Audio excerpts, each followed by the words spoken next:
حضرت عیسیٰ علیہ السلام کے نانا کا نام حضرت عمران تھا۔ حضرت عمران کے ہاں اولاد نہیں تھی، ان کی زوجہ حضرت حنا سلام اللہ علیہ، پیغمبروں کا خاندان ہے، پیغمبروں کی صحبت ہے، تو وہ بھی صبر شکر کر کے اللہ کی رضا پہ راضی تھی۔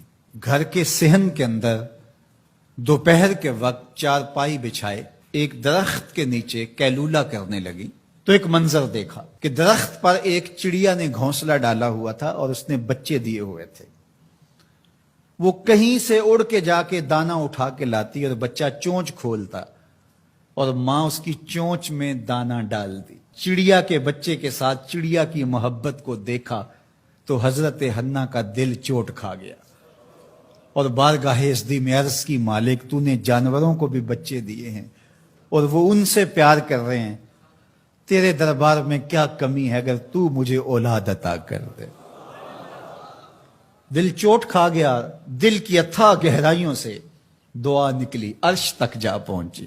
اللہ نے حضرت حنا کو کرم نوازیوں سے مولا مال کر دیا۔ حضرت حنا نے کہا، اے اللہ جو میرے بطن میں ہے میں تیرے گھر کے لیے اس کو وقف کرتی ہوں۔ جب ولادت کے لمحے آئے تو حضرت حنا زوجہ عمران نے بیٹی کو جنم دیا تو